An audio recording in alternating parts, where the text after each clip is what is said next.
let's talk about mass deportation, one of your big agenda items. You've talked about prioritizing people who have criminal histories. Correct. But is it your plan to deport everyone who is here illegally over the next 4 years? Well, I think you have to do it. And it's a very tough thing to do. But you have to have, you have rules, regulations, laws. They came in illegally. The people that have been treated very unfairly are the people that have been online for 10 years to come into the country. And we're going to make it very easy for people to come in terms of they have to pass the test. They have to be able to tell you what the Statue of Liberty is. They have to tell you a little bit about our country. They have to love our country. They can't come out of prisons. We don't want people that are in for murder. So we had 11,000 and 13,000 different estimates, 13,099 murderers released into our country over the last 3 years. They're walking down the streets. They're walking next to you and your family, and they're very dangerous. The 13,000 figure, I think, goes back about 40 years. No, it doesn't. No, it's within the 3-year period. It's during the Biden term. No, that was a fiction that they put that out. This was done by the Border Patrol. It's 13,099, and it's during the Biden period of time. And these are murderers, many of whom murdered more than one person. You don't want those people in this country. But you're saying something, sir, that's significant. I just want to make sure I'm clear, which is that you're saying, yes, you're going to focus on the people with criminal histories, but everyone who's here illegally has to go. I'm saying this. We have to get the criminals out of our country. We have to get people that were taken out of mental institutions and put them back into their mental institution, no matter what country it is. Do you know that Venezuela, their prisons are at the lowest point in terms of emptiness that they've ever been? They're taking their people out of those prisons by the thousands, and they're drunk. And just to get back, because I know exactly what you're getting at. Number one, we're doing criminals, and we're going to do them really rapidly. We're getting the worst gang probably with MS-13, and the Venezuelan gangs are the worst in the world. They're vicious, violent people. And you see what they've done in Colorado and other places. They're taking over, literally taking over apartment complexes and doing it with impunity. They don't care. They couldn't. They just are. They're in the real estate business. The local police say that is not the case in Colorado. Oh, it's totally the case. I mean, I have it you on don't tape. believe the local police. I play it. I used to play it at my rallies every single night. No, they're breaking into doors. They're taking over the building. But sir, you and by the way, the police are afraid to do anything. You raised the point that the logistics are complicated. You said it yourself. But everything's complicated. Yeah, you mean you need 24 times more ICE detention capacity just to deport 1 million people per year, not to mention more agents, more judges, more planes. Is it realistic to deport everyone who's here illegally? You have no choice. First of all, they're costing us a fortune. But we're starting with the criminals, and we got to do it. And then we're starting with others, and we're going to see how it goes. Who are the others? Others are other people outside of criminals. We have convicted murders. We don't mean people that are even on trial.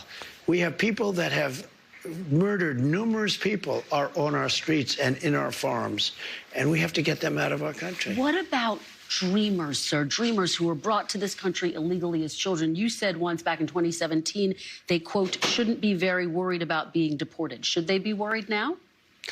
The dreamers are going to come later, and we have to do something about the dreamers, because these are people that have been brought here at a very young age, and many of these are middle-aged people now.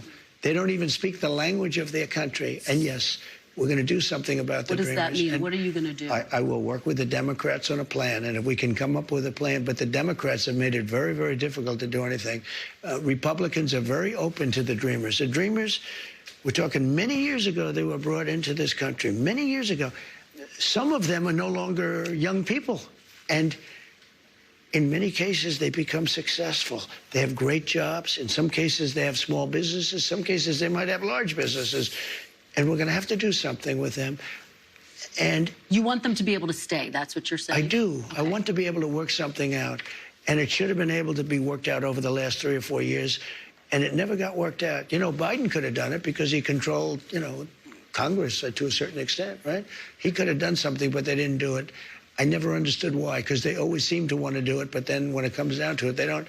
I think we can work with the Democrats and work something out. Let me ask you about another group of people, the estimated 4 million families in America who have mixed immigration status. So I'm talking about parents who might be here illegally, but the kids are here legally. Your borders are You're talking Tom about Homan. separation? Yeah, well, I mean, there are two aspects to this. Your border czar, Tom Homan, said they can be deported together. Correct. Is that the plan? Well, that way you keep well, I don't want to be breaking up families, so the only way you don't break up the family is you keep them together, and you have to send them all back. Even kids who are here legally? Well, what you're going to do if they want to stay with the father? Look, we have to have rules and regulations. You can always find something out like, this doesn't work, that doesn't work.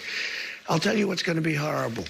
When we take a wonderful young woman who's with a criminal, and they show the woman, and she could stay by the law, but they show the woman being taken out, or they want her out, and your cameras are focused on her as she's crying, as she's being taken out of our country, and then the public turns against us. But we have to do our job, and you have to have a series of standards and a series of laws, and in the end, look, our country is a mess. Let me ask you about some of your other promises on this topic. You've promised to end birthright citizenship on day one. Is that still your plan? Yeah, absolutely. The 14th Amendment, though, says that, quote, all persons born in the United States are citizens. Can you get around the 14th Amendment with an executive action? We're going to have to get a change. We'll maybe have to go back to the people, but we have to end it. We're the only country that has it. Through an executive action? We're the only country that has it. Do you know, if somebody sets a foot, just a foot, 1 foot, you don't need two, on our land, congratulations, you are now a citizen of the United States of America. Yes, we're going to end that because it's ridiculous. Through executive action? Well, if we can, through executive action. I was going to do it through executive action, but then we had to fix COVID first, to be honest with you. We have to end it. Let's talk about health care. I've been talking to Republican lawmakers on Capitol Hill. They say it's no longer feasible to repeal and replace Obamacare because it's so entrenched in the system. Do you see it that way? Is that now off the table, repealing and replacing? When John McCain let us down by voting, and Murkowski and Collins and whoever it was that voted against, but they really let us down. They did us a great disservice because we would have had great health. Obamacare is lousy health care. It's very expensive health care for the people. It's also expensive for the country, but for the people. It's lousy health care. When John McCain gave his thumbs down after saying for 10 years that he wants to repeal and replace, okay? And then he came out, put his now famous thumbs down, and he became a hero to the left. Let me just tell you, if we find something better, I would love to do it. But unless we find, but one thing I have to say, I inherited Obamacare, or anything else you want to go. It's got about 20 names, but I inherited it. And I had a decision to make with Health and Human Services. I had a big decision to make. Do I make it as good as we can make it, or do I let it rot? And a lot of political people said, let it rot and let it be a failure. I said, that's not the right thing to do. And I had very good people in the medical area that handled that. And I said, what do you want to do? He said, we really have an obligation to make it as good as we can. And we did. We made it as good as we can make it. Instead of making it bad where everybody would be calling for its repeal, I made it so that it works. Now, but you did try to overturn it, sir. Well, it's lousy. You did try to overturn it. You did have your Justice Department try to direct the Supreme Court to overturn it. No, we got a little bit